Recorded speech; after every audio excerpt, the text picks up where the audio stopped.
تو بابا آپ انہیں اپنے گھر لے آئیں۔ وہ نہیں آئے گی، کیسے لے کر آؤں؟ وہ شکستہ دل کے ساتھ پوچھ رہے تھے۔ بابا آپ ان سے ایسا رشتہ بنائیں جس سے دنیا کا منہ بند ہو جائے اور لوگ آپ کے اور ان کے خلاف کوئی بات نہ کر سکیں۔ ماہی کی بات پر سیٹھ ہمدان بری طرح چونکے تھے۔ اوکے بابا، مجھے کام ہے، میں کچھ دیر بعد کال کرتی ہوں آپ کو۔ ماہی فون بند کر چکی تھی، مگر وہ سیٹھ ہمدان صاحب کو گہری سوچ میں ڈال گئی تھی۔ اماں، یہ مہنگا موبائل ہے، میں کیسے رکھ سکتی ہوں؟ وہ آسیہ بیگم کے پاس کھڑی تھی۔ خود ہی تو کہہ رہی تھی کہ تمہیں بہت ضرورت پڑتی ہے۔ ہاں ضرورت ہے، لیکن انہیں کس نے بتایا؟ خانم کو اچھا نہیں لگ رہا تھا۔ وہ ایک خوددار لڑکی تھی۔ پہلے ہی ہمدان صاحب ان کے لیے بہت کچھ کر رہے تھے اور اب اوپر سے وہ الجھ کر رہ گئی تھی۔ میں نے تو نہیں بتایا، انہوں نے اپنی مرضی سے بھیجا ہے۔ نہیں رکھنا تو ٹھیک ہے، واپس کر دیں گے۔ آسیہ بیگم نے صاف بات کی۔ امی انکل کو برا لگے گا، انہوں نے اتنے پیار سے تحفہ دیا ہے، اور ہانی تمہیں اچھی طرح سے پتہ ہے کہ تحائف واپس کرنا اچھی بات نہیں ہے۔ ماہم نے سمجھداری کی بات کی تھی۔ ویسے اگر تم نے نہیں رکھنا تو مجھے دے دو، ماہم نے شرارت سے کہا تھا، جبکہ خانم اسے گھورتی اندر چلی گئی تھی۔ انکل، اتنا مہنگا گفٹ دینے کی کیا ضرورت تھی؟ وہ ہمدان صاحب کا نمبر ملائے اب ان سے بات کر رہی تھی۔ کیوں بیٹا، پسند نہیں آیا آپ کو؟ انہوں نے پریشانی سے پوچھا۔ نہیں انکل، ایسی بات نہیں ہے، لیکن کیا بیٹا؟ کل کو آپ یونیورسٹی جائیں گی، آپ کو بہت ضرورت پڑنے والی ہے۔ یونیورسٹی کا نام سن کر خانم کے دل میں حسرت ابھری تھی۔ اب وہ کیا کہتی کہ وہ لوگ اتنا کچھ افورڈ نہیں کر سکتے تھے۔ انکل، پتہ نہیں یونیورسٹی جانا بھی ہے یا نہیں، اور اگر قسمت لے کر گئی تب لے لیتی نا۔ کیوں قسمت کی بات کیوں؟ کیا آپ مزید تعلیم جاری نہیں رکھنا چاہتی؟ وہ بہت شائستگی سے پوچھ رہے تھے۔ ایسی بات نہیں ہے انکل۔ خانم سے کوئی جواب نہیں بن رہا تھا، اسے شرمندگی سی محسوس ہو رہی تھی۔ اچھا آپ ایسا کریں کہ جس یونیورسٹی میں دل چاہے اپلائی کر دیں، باقی میں خود دیکھ لوں گا۔ ہمدان صاحب کے بات نے اسے سن کر دیا تھا۔ لیکن انکل، جانتا ہوں کہ آپ بہت خوددار بچی ہیں، میں کوئی احسان نہیں کر رہا، یہ ایک قرض ہوگا، جب آپ اس قابل ہو جائیں اتار دینا۔ خانم کی آنکھوں میں نمی سی پھیلی تھی، شاید اس کی دعائیں سن لی گئی تھی۔ اسے سمجھ نہیں آ رہا تھا کہ کیا جواب دے۔ اچانک ہی جیسے بہت مضبوط سہارا اللہ نے ان کے لیے بنا دیا تھا۔ وہ مزید کچھ باتیں کرنے کے بعد فون بند کر چکی تھی۔ اس کی خوشی کی انتہا نہیں رہی تھی۔ خانم کو لگ رہا تھا جیسے اس کے خواب اس کے بہت قریب ہیں۔ وہ ہاتھ بڑھائے گی اور ان کی تعبیر پا لے گی، لیکن شاید وہ یہ بھول گئی تھی کہ خوابوں کی تعبیر کبھی کبھی الٹی بھی نکل آتی ہے۔ یہ خواب انسان کو کامیابی کی بلندیوں پر لے جانے کی بجائے ایسے اندھیروں میں پھینک دیتے ہیں جہاں انسان ساری عمر تڑپتا اور سسکتا رہتا ہے، لیکن ان اندھیروں سے نہیں نکل سکتا۔ اور تاریخ گواہ ہے، عورت کو خواب دیکھنے کی ہر زمانے میں ایک بہت بھاری قیمت چکانی پڑی ہے۔ میں دعا کر رہی ہوں مہرو کہ میرا پنجاب یونیورسٹی میں داخلہ ہو جائے، تاکہ میں انکل پر زیادہ بوجھ نہ بنوں۔ مہرو اس سے ملنے گھر آئی تھی۔ دونوں نے ایک ساتھ ایم ایس سی کے لیے 3-4 یونیورسٹیوں میں اپلائی کیا تھا۔ تم جہاں ایڈمیشن لوگی میں تمہارے ساتھ رہوں گی ہانی، فکر نہ کرو، مہرو نے اسے دلاسا دیا تھا۔ وہ تو میں جانتی ہوں، لیکن پیو مجھے اچھی لگتی ہے، بس دعا کرو میں وہاں چلی جاؤں۔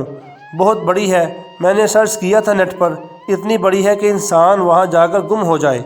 وہ نہ جانے کس احساس کے تحت کھوئے کھوئے سے لہجے میں کہہ رہی تھی۔ کیا اول فول باتیں کر رہی ہو ہانی؟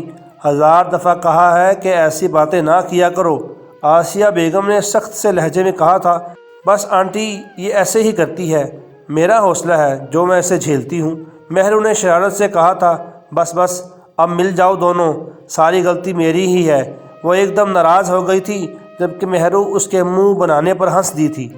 وہ پلے گراؤنڈ باسکٹ بال کی پریکٹس کر رہا تھا جب موبائل پر آنے والی کال نے اسے اپنی طرف متوجہ کیا تھا۔ کون ہے یہ ربش تنگ کیے جا رہا ہے؟ آر جے نے بڑبڑاتے ہوئے غصے سے موبائل جیب سے نکالا اور سکرین پر ابھرنے والا نام دیکھ کر زبان دانتوں تلے دبا لی۔ ہائے بڑے ڈیڈ، کیسے ہیں آپ؟ وہ ضیاء جبیل کو بڑے ڈیڈ کہہ کر پکارتا تھا۔ میں ٹھیک ہوں، تم سناؤ کیسے ہو؟ میں ایک دم فٹ ہوں۔ کیسے یاد کیا آپ نے؟ آر جے حیران تھا۔ تمہارا BBA مکمل ہو گیا ہے نا؟ جی ہو گیا مکمل۔ تو تم لندن چلے جاؤ یا پھر امریکہ یا شام کے پاس۔ میں چاہتا ہوں کہ تم MBA کرو اور پھر بزنس میں میرا ساتھ دو۔ تم شام کو تو اچھے سے جانتے ہو، اسے بزنس میں دلچسپی نہیں ہے۔ وہ تمہارے بابا کی طرح گدی پر بیٹھے گا، سیاست کرے گا اور لوگوں کی خدمت کرے گا۔ انہوں نے صاف صاف اپنی بات مکمل کی تھی۔ آر جے کے چہرے پر واضح ناگواری پھیلی تھی۔ بڑے ڈیڈ، آپ مجھے اچھے سے جانتے ہیں، میں وہی کام کرتا ہوں جو میرا دل چاہے، اور میں اپنی یونیورسٹی کو چھوڑ کر ابھی تو نہیں جانے والا۔ البتہ اگر کچھ ماہ میں میرا موڈ بدل گیا تو آپ کو بتا دوں گا۔ لیکن تمہیں اب ڈیڈ، میرا میچ ہے، میں بعد میں بات کرتا ہوں۔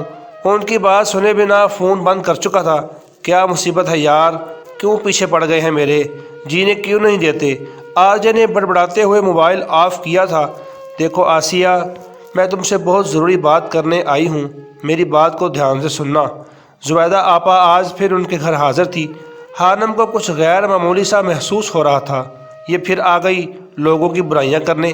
ماہم نے ناگواری سے کہا تھا، مجھے کچھ ٹھیک نہیں لگ رہا۔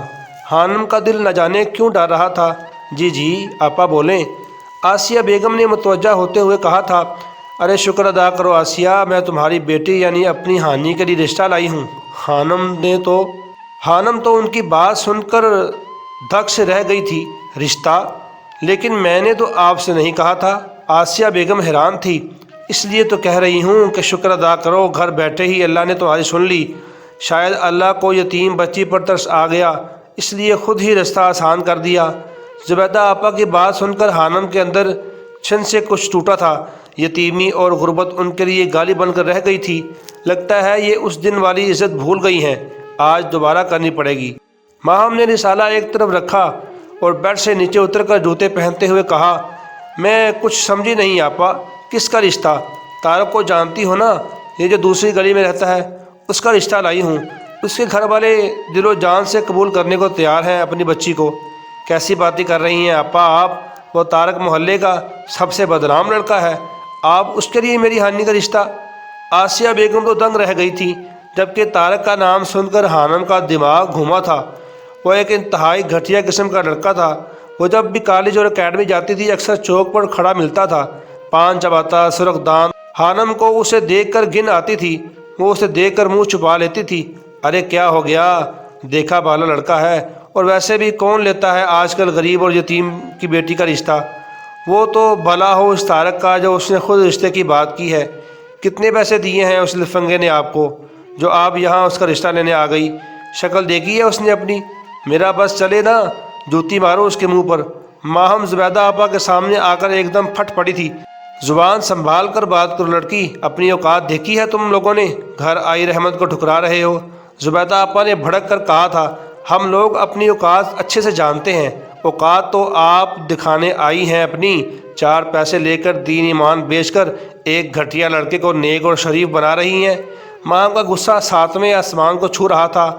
ایسا ہی کچھ حال خانم کا بھی، لیکن وہ شاکڈ تھی۔ ماہم تم چپ کرو اور اندر جاؤ۔ دیکھیں زبیدہ آپا، مجھے ابھی شادی نہیں کرنی اپنی بیٹیوں کی، اور نہ ہی مجھے یہ رشتہ قبول ہے۔ جب کرنی ہوگی میں آپ کو بتا دوں گی۔ آسیہ بیگم کی بات سن کر خانم کی روح تک سکون اتر گیا تھا۔ ارے شادی نہ صحیح منگنی تو کر لو، سہارا ہوگا ایک۔ ویسے بھی اکیلی لڑکیوں کا یوں باہر آنا جانا اچھا نہیں ہوتا۔ انہوں نے خانم کے کالج اور شام کو اکیڈمی جانے پر تانا مارا تھا۔ آپ اٹھیں اور نکلیں ابھی ہمارے گھر سے، ہمیں کوئی منگنی شنگنی نہیں کرنی۔ ماہم نے آگے بڑھ کر باہر کا دروازہ کھولا تھا۔ زبیدہ آپا کا منہ اس عزت افزائی پر غصے سے سرخ ہو گیا تھا۔ اچھا نہیں کیا تم نے آسیہ، بہت برا کیا۔ وہ آسیہ بیگم سے کہہ رہی تھی، اپنے گھر جا کر سوچیے گا اچھا کیا یا برا، بس ہمارے گھر سے جائیں۔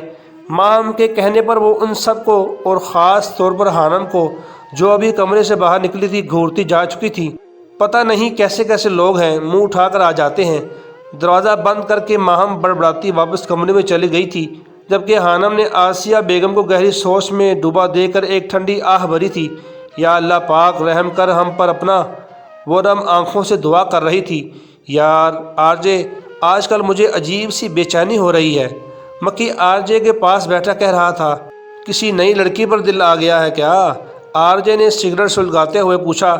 نہیں، ایک پرانی ہے، بس دل کرتا ہے وہ مل جائے کہیں سے، اسے حاصل کرنے کی طلب بڑھ سی گئی ہے۔ اور آر جے نے مکی کی بات پر کہکہا لگایا تھا، تم پاگل ہو گئے ہو مکی، ایک مڈل کلاس لڑکی جو بقول تمہارے جاہل سی ہے اس کے لیے مر رہے ہو؟ آر جے نے اس کا مذاق اڑایا۔ یار جاہل تو واقعی ہے، اس لیے تو کبھی ملنے نہیں آئی مجھ سے، اور عرصہ ہو گیا کبھی بات نہیں کی، لیکن پھر بھی دلکش بہت ہے۔ مکی نے اس کی تصویر کو ذہن میں لاتے ہوئے کہا جو اس نے اپنی کزن کے موبائل میں دیکھی تھی۔ اگر اتنی دلکش ہے تو جاؤ نا، گھر کا پتہ ڈھونڈو اور اٹھا کر لے آؤ اسے۔ آر جے نے پھر کہا لگایا تھا، کچھ ایسا ہی کرنا پڑے گا۔ مکی خباثت سے ہنسا تھا۔ یار ویسے میرا تو اس لڑکی سے کوئی رشتہ نہیں، تم تو بڑے دل والے ہو، بھابھی کو چھوڑ دیا نکاح کر کے۔ مکی نے ایک آنکھ دباتے ہوئے کہا تھا، ویسے ماننا پڑے گا یار، موبائل تو اس کے پاس بٹنوں والا تھا، اور غرور توبہ توبہ۔ وہ خالص جاہلانہ قسم کے انداز میں بولا تھا، بالکل مکی والا انداز۔ آر جے کو اچھے سے یاد تھا کہ حانم کے پاس اسمارٹ فون نہیں تھا۔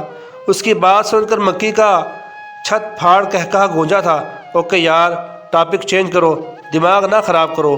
یہ کس کی جستجو رکھتی ہے الجھنوں میں مجھے؟ وہ کون ہے جو مجھے مل نہیں رہا مجھ میں؟